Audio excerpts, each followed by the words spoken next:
Olá pessoal, tudo bem com vocês? Aqui quem fala é o professor César, com mais uma aula, e o tema de hoje é gênero e sexualidade na educação, tá bom?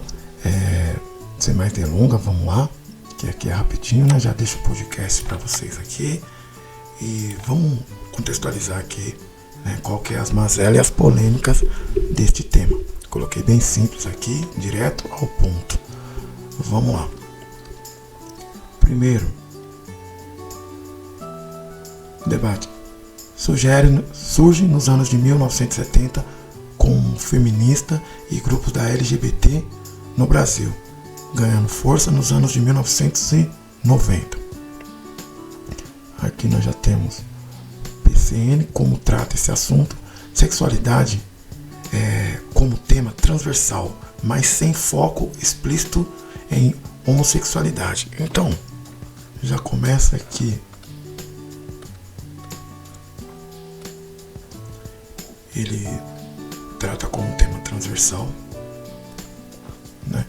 E não vai a fundo na questão da homossexualidade, tá? Em resumo, bem raso mesmo o estudo. Problema, qual que é o problema? Deixa eu mudar a cor para ficar legal. Qual que é o problema que nós temos aqui? Por que esse tema está em pauta?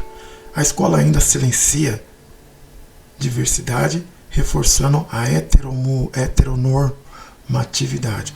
Então, no geral, a escola muitas vezes silencia o assunto, né? Apesar de muita gente fazer parte do grupo, mas a escola não trabalha com profundidade esse assunto, tá bom? Temos aqui, né? Vamos lá, os autores que são citados aí, que tá na linha de frente, né? Primeiro temos a Louro. Gênero é construção cultural. Escola exclui a minoria. Então ela já aponta aqui, né, que a escola ela exclui. Então as pessoas desse gênero, né, são excluídas. Foucault já vem na linha da sexualidade, dispositivo de poder e identidade são históricas. Ele diz, né, que são questões de poder e são históricas. Silva. Já a Silva, gente, critica o construtivismo, a educação como controle social. Então, além dela fazer uma crítica, ela diz que a educação ela manipula, tem um controle social sobre isso, né? Sobre essa questão. Já o Britzman, ele discute a questão do mito sobre homossexualidade. Educador precisa rever a sexualidade. Então aqui ele já aponta, né, que o educador tem que olhar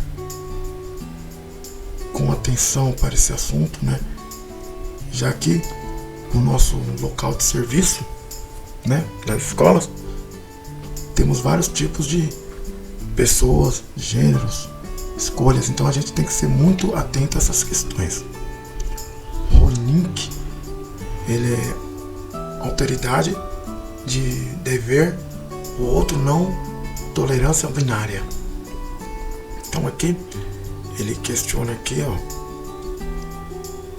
de ver o outro, né, mas não como uma intolerância binária, né, mas na verdade uma diversidade, um respeito, né, de cada um. E para terminar aqui a Costa, homoerotismo em vez de homossexualidade, linguagem cria exclusão. Então ela já fala aqui, propõe que fale dessa forma, que essa forma não exclui, né? Ou em vez de falar homossexualidade, né? Esses tópicos aqui eu estou indo um pouquinho mais direto, porque o podcast vai explicar um pouquinho mais profundo sobre o assunto, mas isso é importante porque com certeza na prova vai cobrar essas diferenças, essas palavrinhas que cada autor aponta, tá bom? No geral aqui, então vamos finalizar. Essência, a educação deve superar a visão biologizante e binária, incluir gênero e diversidade sexual, questionar a heteronormatividade e promover novas formas de subjetividade. Então, aqui está posto, né, gente? Qual é o objetivo aqui desse documento, desse tema está aqui, né? Que a escola ela tem que superar a visão biologizante e binária, né? Incluindo diversidade sexual, né? Questionando, né, a heteronormatividade para promover uma forma de subjetividade. É isso, pessoal. Essa é a essência desse documento. Então fica aí, deixe seu like e bora pro podcast poderoso, milagroso, a cereja do bolo. Um abraço.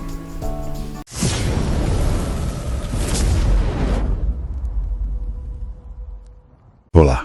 Neste Deep Dive, vamos direto ao ponto. A situação bem complexa da educação para gênero e sexualidade aqui no Brasil. É um tema quente, né? Muito. E as fontes que a gente analisou, artigos, pesquisas, elas mostram uma tensão curiosa.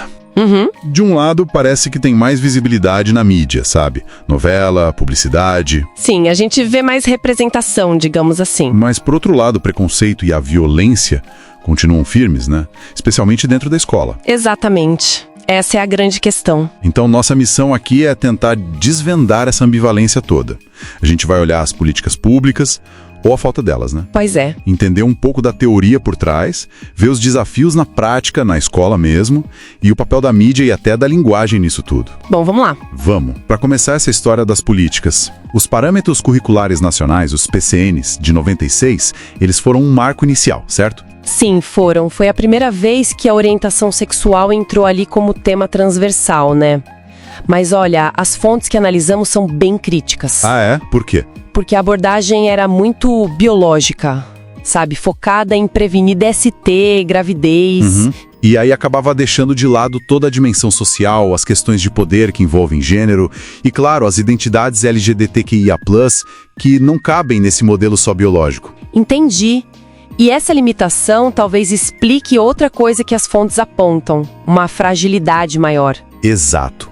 O que é fascinante e um pouco preocupante é que o Brasil, diferente de outros países, nunca teve uma lei específica, sabe? Uma lei consolidada para a educação sexual e de gênero. Não tem uma lei geral para isso, não. E essa falta de um marco legal forte que as análises mostram desde lá dos anos 90... deixa o tema super vulnerável. Vulnerável aqui, exatamente. A pressões políticas e ideológicas do momento. Vira um campo de batalha constante, entende? Totalmente. E essa vulnerabilidade ficou muito clara mais recentemente, né? As fontes falam bastante do período pós-2018. Sim, muito. Com a força que ganharam certos discursos conservadores. Aquela coisa de falar mal da educação de gênero, associar com fake news tipo kit gay. Isso levou a um silenciamento mesmo nos documentos oficiais. Um silenciamento bem nítido, sim. E não foi só no discurso, viu? Como assim? As fontes detalham um enfraquecimento das estruturas mesmo. Por exemplo, a Secretaria de Política para as Mulheres perdeu o status de ministério. Ah, teve isso? E isso não é só simbólico. Na prática, significa menos dinheiro, menos força política para tocar programas contra a violência de gênero, para promover igualdade nas escolas. O impacto lá na ponta, na escola, é direto. Para a gente entender melhor essa dinâmica, para além da política do dia a dia, as fontes trazem umas lentes teóricas, né? Como é que elas ajudam? Ajudam bastante. As fontes usam, por exemplo, Foucault para mostrar como o poder não só reprime a sexualidade, mas ele produz discursos verdade sobre o sexo para controlar os corpos, os comportamentos. É o tal dispositivo da sexualidade. Interessante. E tem a Judith Butler também, com a ideia de performatividade de gênero. Performatividade? É, a ideia de que gênero não é algo fixo, interno, mas algo que a gente constrói fazendo, repetindo atos. Isso desafia aquela ideia binária, homem e mulher como única possibilidade. E como essas teorias ajudam a entender a situação no Brasil? Elas dão ferramentas pra gente sacar como aquela vulnerabilidade política vira controle no cotidiano, sabe? Não só por lei, mas pelo jeito que se fala, que se age, que se ensina o que é normal na escola. E como isso aparece na prática da escola, no dia a dia? As fontes falam muito da dificuldade dos professores, né? Falta de preparo. Sem dúvida. É uma barreira enorme.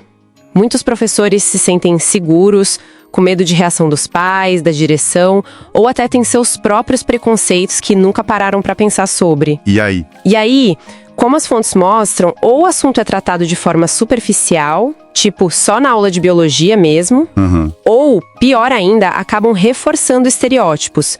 Mesmo sem querer, sabe? Reforçam aquela ideia do menino-menina, do hétero como padrão. Mas olha que interessante, apesar desse cenário difícil, com pressão política, falta de formação, as fontes também falam de uma tal resistência micropolítica.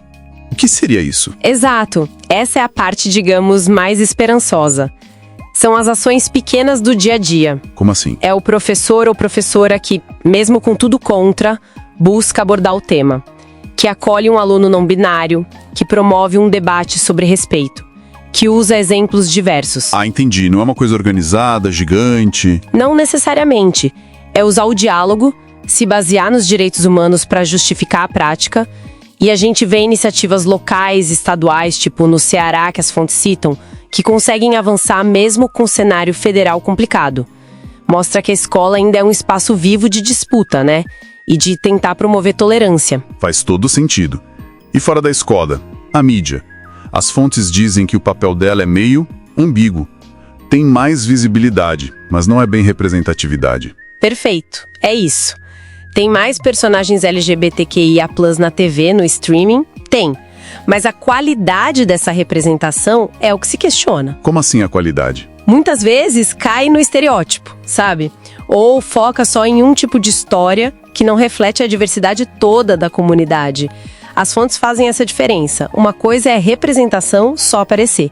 Outra, representatividade, aparecer de forma complexa, digna, que converse com a vida real das pessoas. Entendi a diferença. E essa briga por reconhecimento fica muito clara naquela discussão sobre linguagem neutra, o TODES, né? Nossa, ali é um microcosmo perfeito do que chamam de guerra cultural. Por quê? Porque, de um lado, você tem movimentos sociais, pessoas não binárias, buscando uma linguagem, um jeito de existirem, de serem vistas, validadas. E do outro, uma reação conservadora muito forte. Projeto de lei para proibir em escola. Argumento de que fere a norma culta, que dificulta para quem tem dislexia. Argumentos que algumas fontes veem como cortina de fumaça, é o termo que usam. Para esconder o preconceito mesmo, contra identidades que desafiam o binário.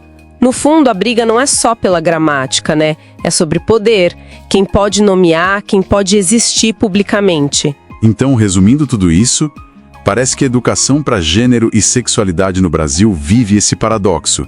Tem mais visibilidade na cultura, talvez, mas continua muito frágil politicamente e institucionalmente. Exatamente, uma tensão constante.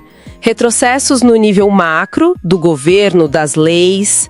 E essas resistências pequenas, micro, acontecendo nas escolas. Isso, e olhando para tudo isso que as fontes trouxeram, fica uma reflexão, né? Qual? Se essas normas de gênero, de sexualidade, são tão reforçadas no cotidiano da escola, nas conversas, nos gestos mais banais, e se até a língua vira campo de batalha, onde mais essas dinâmicas de poder tão sutis aparecem no nosso dia a dia?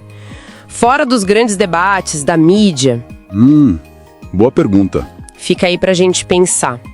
Prestar atenção, talvez, nessas interações mais comuns, nesses discursos do dia a dia, onde as normas são reafirmadas, quietinhas, ou, quem sabe, onde elas podem ser desafiadas também.